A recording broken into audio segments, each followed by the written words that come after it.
Donald Trump was found liable for sexual abuse in a civil court. He's been accused by many women. I don't believe one word of that. The things I heard were included things like he got handsy on an airplane. Now, I don't know whether that happened or it didn't, but do I find that a deal breaker for a possible politician? Not really. My own personal opinion is most of the allegations against him are much more complicated than the mainstream media would have you believe. I don't think Donald Trump is a rapist or a sexual assaulter. I do think he's taken inappropriate liberties with women and gotten handsy with them in a way he's owned himself. It's just about so much more than that. We are talking about how many people dying at the southern border because of the invasion that we've suffered under Joe Biden.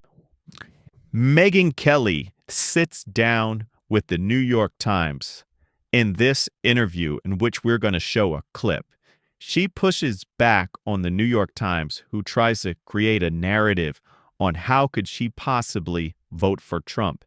And she comes in clean on why not only she voted for Trump, but why the American people voted for Trump. It doesn't allow this left-leaning interviewer to get off with these particular narratives. Hope you like this video. Make sure you like and subscribe. Let's watch it. I just want to understand something clearly. Donald Trump was found liable for sexual abuse in a civil court. He's been accused by many women. You don't believe any of that? I think the most serious thing I've heard about him has been the E. Jean Carroll allegation that he sexually assaulted her in a Bergdorf dressing room. And I don't believe one word of that. There's Not many. one word. There are other women who have said. I know. I've interviewed some of them. But look, the things I heard were included things like he got handsy on an airplane. Now, I don't know whether that happened or it didn't, but do I find that a deal breaker for a possible politician? Not really. At least I reported on their stories and did them the courtesy of bringing them to air in front of millions of people and let the audience make up its mind. My problem is more with these Democrats who will bury these allegations against their candidates or their candidate spouses and then play holier than thou when they're looking at Donald Trump. You have to understand, like, if you haven't sold your soul, you have to be willing to criticize the people, even that you admire, on your, quote, side. And my owning my bias by going out there on stage with Donald Trump and saying, I'm voting for him and you should too, is a bonus when it comes to my credibility. Now, everybody has zero doubt about where I stand, and they can filter everything I say through the appropriate lens.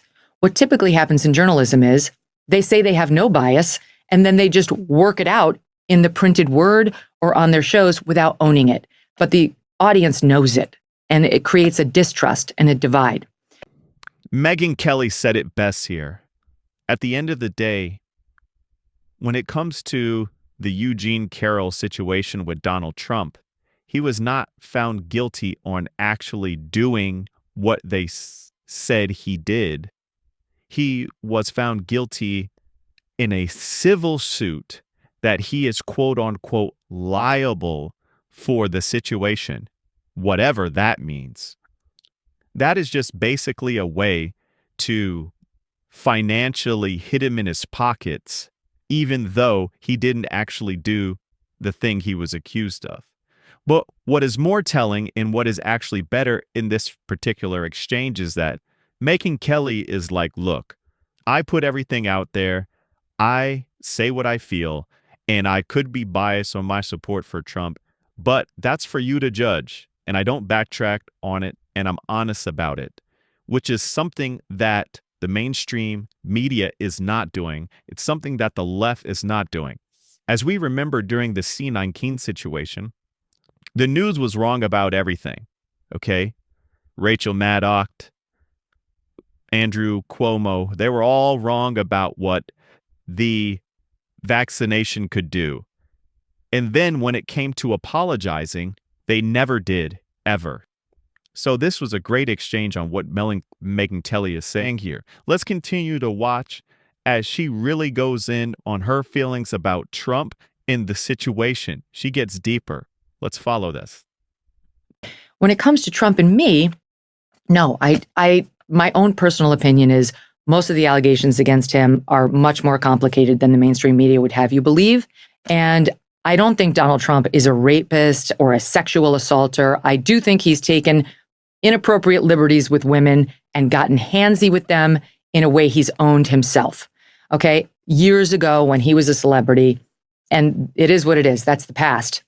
But it's just about so much more than that. We are talking about how many people dying at the southern border because of the invasion that we've suffered under Joe Biden. We're talking about Laken Riley, whose killer was let in under Biden. We put him on a taxpayer flight down to Georgia where he murdered her. I don't give a about Trump getting handsy with somebody 20 years ago. I want someone who will close the border, which he has. I want someone who will keep boys out of my daughter's sports, which he has. I want someone who will stand up to the insane DEI policies so that white kids will stop hearing in school that they're born with some original sin from which they cannot recover, which he has.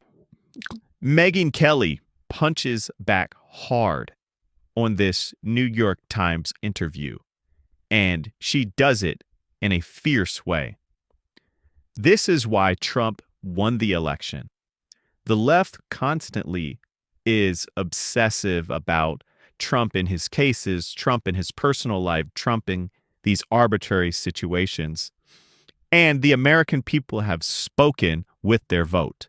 At the end of the day, Trump is not squeaky clean throughout his period of what he has done in his life.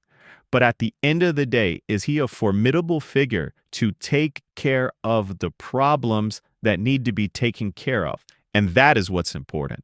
Clean up the border. Get young boys and men dominating and knocking women out in boxing and sports. Get them out of women's sport so women can have their sports. Clean up the border and get Becare's in tax situation and foreign affairs relations done well at something that's reciprocal for the United States. Let's not have countries taking advantage of us. Hope you liked this video. Make sure you like and subscribe. See you on the next video.